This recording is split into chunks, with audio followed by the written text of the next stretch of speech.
Viewers, நம்ம இன்னைக்கு இந்த வீடியோவில் எந்த விஷயத்தை பற்றி பேச போகிறோம், யாரை பற்றி பேச போகிறோம் அப்படின்னு சொல்லி கேட்டோம் அப்படின்னா ஸ்ரேயஸ் ஐயர். ஸோ ஒரு மனுஷன் வந்துட்டு பார்த்தோம் அப்படின்னா தன்னுடைய 100% இருக்கு இல்லையா, 100% தாண்டி ஒரு 200%, 300% தன்னுடைய எஃபர்ட்டினுடைய எல்லையே இதுதான் அப்படின்ற அளவுக்கு வந்துட்டு தன்னுடைய டேலண்ட்டை காட்டியும் கூட அவனுக்கான இடம், அவனுக்கான அங்கீகாரம் அப்படின்றது கிடைக்கல அப்படின்னா அவன் மட்டும் கிடையாது, அவனை சார்ந்தவங்க மட்டும் கிடையாது, அவன் யாருன்னே தெரியாதவங்க கூட கேள்வி கேட்பாங்க அப்படின்றதுக்கு ஸ்ரேயஸ் ஐயர் மிகப்பெரிய உதாரணமாக மாறி இருக்காரு அப்படின்னு சொல்லலாம். ஸோ இங்கே ஒருத்தருக்கான அநீதி அப்படின்றது வந்துட்டு இலக்கியப்படும் போது இருக்கு இல்லையா, ஒருத்தர் வந்துட்டு அவனுடைய பர்ஃபார்மன்ஸஸ் வந்துட்டு பெஸ்ட்டாக கொடுத்துருக்கான், அதுவும் மற்றவங்களோட நீங்கள் யாரை பெஸ்ட்டுன்னு சொல்லி செலக்ட் பண்ணியிருக்கீங்களோ அவங்கள விட நல்லாவே கொடுத்துருக்கான், அப்புறமும் ஏன் அவனுக்கு ஸ்குவாடில் இடம் இல்லை அப்படின்றது தான் இன்னைக்கு சாயந்தரத்துலேருந்து பார்த்தோம் அப்படின்னா பிசிசிஐ பார்த்து ஒவ்வொரு கிரிக்கெட் ஃபேன்ஸும் கேட்கக்கூடிய கேள்வியாக மாறி இருக்கு அப்படின்னு சொல்லலாம். ஸோ அவன் வந்துட்டு பேட்டிங்கில் சரியாக பர்ஃபார்ம் பண்ணலையா, இல்லைனா கேப்டனாக சரியாக பர்ஃபார்ம் பண்ணலையா, இல்லை உள்ளூர் போட்டிகள் இருக்கு இல்லையா, துலிப் டிராஃப் மாதிரியான போட்டிகள் அதில் சரியாக பர்ஃபார்ம் பண்ணலையா,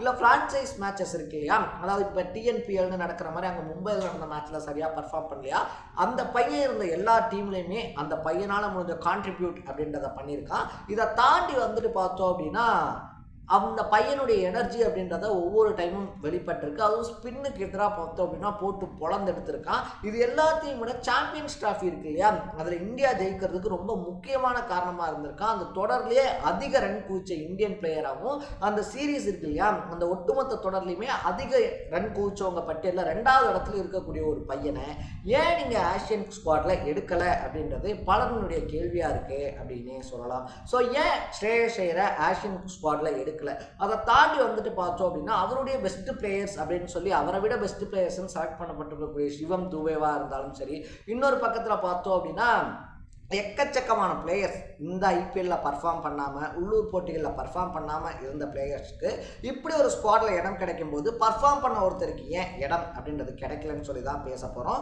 ஸோ அதுக்கு முன்னாடி நம்ம சேனலுக்கு நீங்கள் புதுசாக வந்திருந்தீங்க அப்படின்னா இதே மாதிரி அப்பப்போ அப்டேட்டாக போயிட்டு இருக்கக்கூடிய விஷயங்கள், அது கரண்ட் அஃபேர்ஸாக இருந்தாலும் சரி, பாலிடிக்ஸாக இருந்தாலும் சரி, ஸ்போர்ட்ஸாக இருந்தாலும் சரி, அப்பப்போ அப்டேட்டாக போயிட்டு இருக்கக்கூடிய விஷயங்களை நீங்கள் தொடர்ந்து தெரிஞ்சுக்கணும் அப்படின்னு ஆசைப்பட்டீங்கன்னா மறக்காமல் சேனலை ஃபாலோ பண்ணி சப்ஸ்கிரைப் பண்ணிக்கோங்க.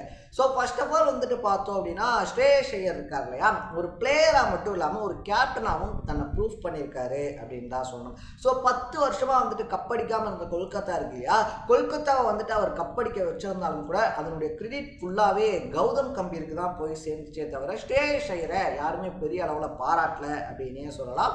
அதுக்கு முன்னாடி இருந்துமே பார்த்தோம் அப்படின்னா அவர் மேலே இந்த பாலிடிக்ஸ் அப்படின்றது இருக்கு இல்லையா, அவருடைய வாழ்க்கையில் விளையாடிக்கிட்டு இருக்கு அப்படின்னே சொல்லலாம். ஸோ அங்கேருந்து கப் வின் பண்ண ஒரு டீமினுடைய ஒரு ஃப்ரான்ச்சைஸினுடைய கேப்டனை பார்த்தோம் அப்படின்னா கொல்கத்தா ரிலீஸ் பண்றாங்க, மறுபடியும் பஞ்சாப்ல வந்து சேர்றாப்ல, அந்த பஞ்சாப்பை ஃபைனல் வரைக்கும் கொண்டு போறாப்ல அப்படின்னே சொல்லலாம். ஸோ போன சீசன்ல அவராலலாம் ஜெயிக்கலங்க அப்படின்னு சொன்ன கொல்கத்தா நைட் ரைடர்ஸ் பார்த்தோம் அப்படின்னா பிளே ஆஃப்ஸ்க்கு வர முடியாம திணறாங்க.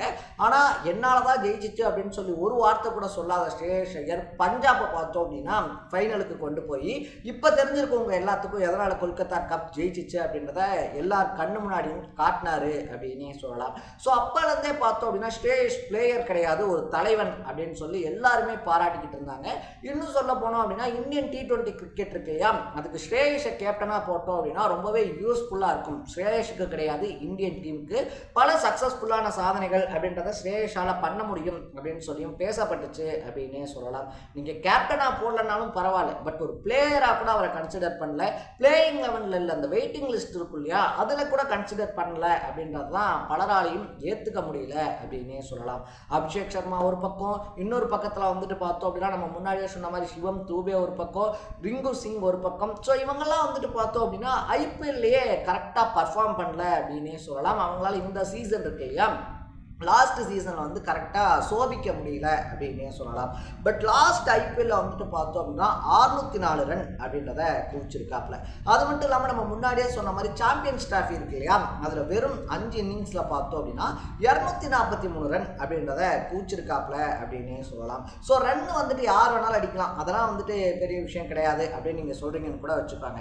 பட் அந்த ரன் எந்த ஸ்டேஜில் வந்தது அப்படின்ற ஒரு கொஸ்டின் இருக்கு இல்லையா. ஸோ ஓப்பனராக இறங்கி பார்த்தோம் அப்படின்னா ஸ்ரேயஸ் ஐயர் டமால் டுமில் அப்படின்னு சொல்லி அடித்த ரன்ஸோ இல்லை ஃபினிஷராக இறங்கி பார்த்தோம் அப்படின்னா டமால் டுமால்னு சொல்லி அடித்த ரன்ஸோ கிடையாது. ஸோ முக்கியமான நேரத்தில் மிடில் ஆர்டர் இருக்கு இல்லையா, மிடில் ஆர்டரில் நின்று அடித்த ரன்ஸ் அப்படின்னே சொல்லலாம். ஸோ ஓப்பனிங் விக்கெட்ஸ் வந்துட்டு டக்குன்னு போயிடுச்சு அப்படின்னாலே மிடில் ஆர்டர்ஸில் வரவங்க இருக்காங்க இல்லையா, அவங்களுக்கு ஒரு பதற்றம் அப்படின்றது வந்துடும். அப்படியே டக்குன்னு லைனாக விக்கெட் அப்படின்றது விழுந்துடும். பட் ஸ்ரேயஸ் ஐயரை பொறுத்த வரைக்குமே வந்துட்டு பார்த்தோம்னா ரொம்ப கூலாக அந்த பிளேஸ் அப்படின்றத ஹேண்டில் பண்ணுவார். தன்னுடைய கோ பார்ட்னர் இருக்கார் இல்லையா, ஆப்போசிட்டில் இருக்கக்கூடிய பிளேயரோட பார்த்தோம் அப்படின்னா கூலாக விளையாடு, பார்த்துக்கலாம் நான் இருக்கேன் பார்த்துக்கலாம் அப்படின்னு சொல்லிட்டு அங்கே ஒரு இன்னிங்ஸையே அப்படியே கட்டமைப்பார் அப்படின்னு சொல்லலாம். 6-7 ஓவரில் ஒரு 3-4 விக்கெட் போயிருந்தாலும் கூட அதுக்கடுத்து இந்த 15 ஓவர் மேட்ச் வந்துட்டு எப்படி கொண்டு போகிறது, மேட்ச் கையிலேயே இல்லை அப்படின்னாலும் எப்படி திருப்பி மேட்சை கைக்குள்ளே கொண்டு வருது அப்படின்னு சொல்லிட்டு அவ்வளவு பக்குவமாக வந்துட்டு கிரவுண்டில் நின்று அந்த ஐடியாலஜியை இம்ப்ளிமெண்ட் பண்ணுவார். அதுக்கு தான் வந்துட்டு பார்த்தோம் அப்படின்னா கொல்கத்தா கப் அடித்ததாக இருந்தாலும் சரி, பஞ்சாப் ஃபைனல் போனதாக இருந்தாலும் சரி, அதனுடைய விளைவுகள் தான் அப்படின்னே சொல்லலாம். அப்பார்ட் ஃப்ரம் தட் இதை தாண்டி வந்துட்டு பார்த்தோம் அப்படின்னா ஸ்ரேயஸ் ஐயர் ஸ்பின்னுக்கு எதிராக செம்மையாக விளையாடக்கூடிய ஒரு பிளேயர் அப்படின்னே சொல்லலாம். இப்போ நடக்கக்கூடிய ஆசியன் கப் இருக்கு இல்லையா, துபாய் அபுதாபியில் தான் வந்துட்டு நடந்துகிட்டு இருக்கு. அடுத்து நடக்க இருக்கக்கூடிய T20 வேர்ல்டு கப் இருக்கு இல்லையா, அது இந்தியாவில் தான் நடக்க இருக்கு அப்படின்னே சொல்லலாம். இந்த 2 இடமே வந்துட்டு பார்த்தோம் அப்படின்னா ஸ்பின்னர்ஸ்க்கு பால் அப்படியே சும்மா அப்படி ஸ்பின் ஆகக்கூடிய ஒரு இடம், அப்படி சுழண்டு போகக்கூடிய ஒரு இடம். ஸ்பின்னர்ஸ்க்கு அகைன்ஸ்டாக வந்துட்டு பார்த்தோம் அப்படின்னா பெஸ்ட் பேட்டிங் அப்படின்னு வச்சிருக்கக்கூடிய ஒரு பிளேயரை, அதுவும் மிடில் ஆர்டரில் இருக்கக்கூடிய ஒரு பிளேயரை நீங்கள் எடுக்கலை அப்படின்னு தான் சொல்லணும். ஸோ இது எல்லாத்தையுமே தாண்டி தேர்வுக்குழுவினுடைய தலைவராக இருக்கக்கூடிய அகர்கர் இருக்கார் இல்லையா, அவர் கொடுத்துருக்கக்கூடிய விளக்கம் அப்படின்றது தான் இன்னும் வைத்தறிச்சலை வாரி கொட்டிருக்கு அப்படின்னே சொல்லலாம். ஸோ யாருக்கு பதிலாக வந்துட்டு நாங்கள் ஸ்ரேயஸ் ஐயரை உள்ளே எடுக்கிறது அப்படின்னு சொல்லி தரல. இதில் ஸ்ரேயஸ் ஐயர் மேலேயும் தப்பு இல்லை, எங்கள் மேலேயும் தப்பு இல்லை அப்படின்னு சொல்லிட்டு பார்த்தோம் அப்படின்னா நாசூக்கா விளங்கியிருக்காப்புல மனுஷன் அப்படின்னு தான் சொல்லணும். ஸோ இதனால் அகர்கரில் ஆரம்பித்து கம்பீர் வரைக்கும் எல்லாத்தையும் போட்டு இன்டர்நெட்டில் கிளின்னு கழிச்சுக்கிட்டு இருக்காங்க. நீங்கள் சுப்மன் கில்லுக்கு பதிலாக கூட பார்த்தோம் அப்படின்னா ஸ்ரேயஸ் ஐயரை உள்ளே எடுத்திருக்கலாம், சிவம் துபேக்கு பதிலாக எடுத்திருக்கலாம், ரிங்கு சிங்க்கு பதிலாக எடுத்திருக்கலாம். இவங்க எல்லாத்தையும் விட பெட்டராக பர்ஃபார்ம் பண்ண ஒருத்தனை எலிஜிபிள் இல்லைன்னு சொல்லிட்டு இவங்க எல்லாத்தோடையும் ஒஸ்ட்டாக பர்ஃபார்ம் பண்ணவங்களை இந்தியன் டீமுக்குள்ள தூக்கி போடுறது என்ன விதத்தில் நியாயம் அப்படின்றது தான் பலருடைய கேள்வி. இதுதான் என்னுடைய கேள்வி அப்படின்னு சொல்லலாம். ஸோ நீங்கள் ஸ்ரேயஸ் ஐயர் தேர்ந்தெடுக்காததை பற்றி என்ன நினைக்கிறீங்க அப்படின்றத கமெண்ட்டில் போட்டு இதே மாதிரி அப்பப்போ அப்டேட்டாக போயிட்டு இருக்கிற விஷயங்கள், அது கரண்ட் அஃபேர்ஸாக இருந்தாலும் சரி, பாலிடிக்ஸாக இருந்தாலும் சரி, ஸ்போர்ட்ஸாக இருந்தாலும் சரி, அப்பப்போ அப்டேட்டாக போயிட்டு இருக்கிற விஷயங்களை நீங்கள் தொடர்ந்து தெரிஞ்சுக்கணும் அப்படின்னு ஆசைப்பட்டீங்கன்னா மறக்காமல் சேனலை ஃபாலோ பண்ணி சப்ஸ்கிரைப் பண்ணிக்கோங்க. நாளைக்கு இதே மாதிரி இன்னொரு இன்ட்ரெஸ்டிங்கான வீடியோட சந்திக்கலாம். Bye by.